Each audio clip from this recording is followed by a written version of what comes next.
Hello नमस्कार मंडळी, मी इंदुबाई. माझ्या चॅनलमध्ये तुमचा खूप खूप मनापासून स्वागत आहे. हे बघा, आज मस्त अशी कशी सुंदर अशी देवपूजा झाली आहे. छान चांगली सकाळ सकाळचं वातावरण फ्रेश वाटतं. देवपूजा केले की कसं देवपूजा करल्याच्यानंतरच आपल्या रोजच्या रुटीनला चालू होत असते. त्याच्यासाठी अगोदर मी देवपूजा करून घेत असते. हे बघा, छान सुंदर अशी देवपूजा झाल्या. देवाला कसं फुलं सगळे जास्वंदीची 2 नमुन्याची फुलं येते. फुलामुळं देव गजगज गजगज भरून दिसते. देव रांगोळी पण सुंदर अशी छान रांगोळी काढले मी. आणि हे बघा, छान सुंदर अशी रांगोळीची झाल्याच्या नंतर मग आता आपलं हे चला तर म्हणलं आता खीर करायची. म्हणून खिरीसाठी आपण गहू थोडीशी, म्हणजे कशी जास्त पण घेणार नाही, काही नाही, थोडे गहू घेऊन थोडेसे तात्पुरती खीर करायची. म्हणून मी एक वाटी गहू घेतले. तुम्हाला तुम्ही तुमच्या अंदाजानं, तुमच्यात माणसं जितके तितके त्याच्यानुसार तुम्ही घेऊ शकता.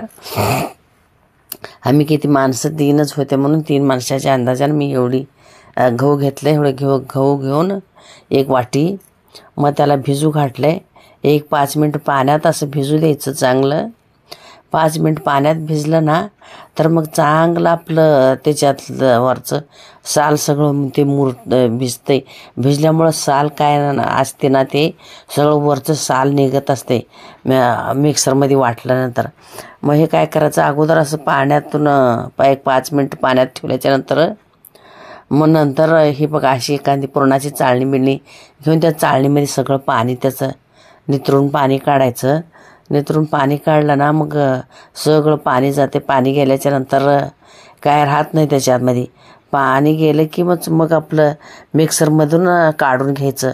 चांगलं मिक्सरला हे बघा काढून घ्यायचं. मिक्सर बघा मी कसं काढून घेतलं छान असं मिक्सरला. आणि सगळं मिक्सरला काढलं ना, जरासुद्धा चोथा राहत नाही का आणि कोंडा राहत नाही. आणि सगळं कोंडा निघून जाते, बाजूला होते. हे कोंडा सगळं हे बघा सगळं कसं भांड्याला चिटकले मिक्सरच्या भांड्याला. त्याच्यामुळं का नाही मग अगोदर गहू 5 मिनिट पाण्यात भिजू घालायचे. 5 मिनिट पाण्यात तुम्ही गहू भिजू घातलं ना, मग गहू कसं पांढरे शिपट होते तर नकान सोलल्यासारखे. मग त्याला काय चोताळ लागत नाही का आणि खीर पण शिजायला ना अशी सोपी जाती, जास्त जड जात नाही का. आणि लवकर मस्त असं पोटं फुटून खीर शिजते. पोटं फुटून खीर शिजते ना मग खायला पण चवीला चवदार लागते खीर. मग त्याच्यामुळं मग हे असं करायचं. ह्या पद्धतीने मी असं ह्या पद्धतीने करते. तुम्ही कशा पद्धतीने करता काय आणि मला कमेंट बॉक्समध्ये नक्की सांगा बरं का. मग आमचा गोलू बघा, तो गोलू वेळाचं क्रिसमसचं त्याचं काय तर होतं वाटतं, शाळेमध्ये गेलता. ते शाळेमधला जाऊन आलेलं ते तसंच मी व्हिडिओ तुमच्यासोबत शेअर केलं नव्हते. मग आता शेअर करते तुमच्यासोबत, करावं तर म्हणून मग शेअर करलेले. हाच छान स्माईल दे कर म्हणलं तर काय नाही, नको वय करतोय. मग नगं म्हणलं तर आमच्या तनिष्काला मी काढले. आणि तनिष्का पण कुठे ठेवत नाही काय नाही. तनिष्का तर काय नाही, तिला कानाला गुळगुळ होते म्हणते, ती काढून टाकते. मग ती मामी लाडी गोडी लावते, काहीतरी खायला देते, करते.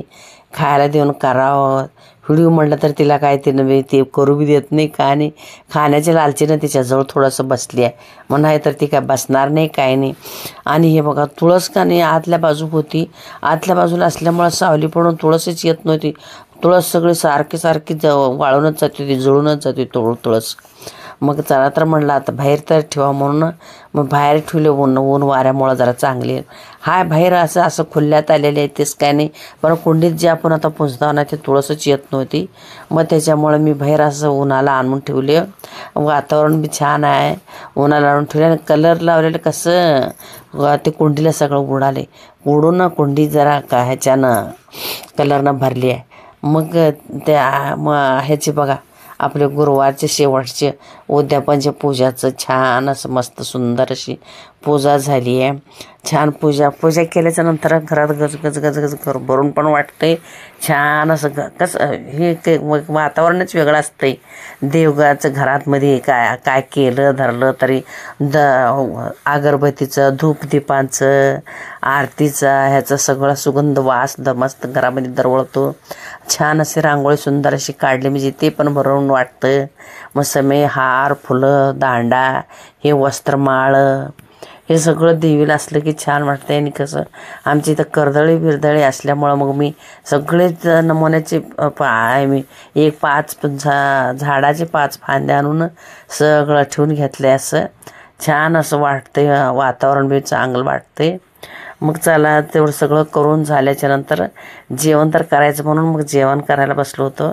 जेवण बघा आमचं गोलूचं शाळेतून आलता. मग म्हणलं चला आपण जेवण करा, जेवण करता करता तुमच्यासोबत शेअर करावं म्हणून शेअर करते.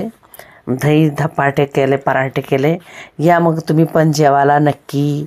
छान आजच्या आमचा पराठाचा बेत तुम्हाला कसा वाटला का नाही मला हे पण कमेंट बॉक्समध्ये नक्कीच सांगा. आमची तनिष्का पण खाते. मी म्हणते दही खा म्हणलं तर दही नको म्हणते, तिला केचप चपातीसोबत का पराठ्यासोबत खायचा म्हणते तनिष्का.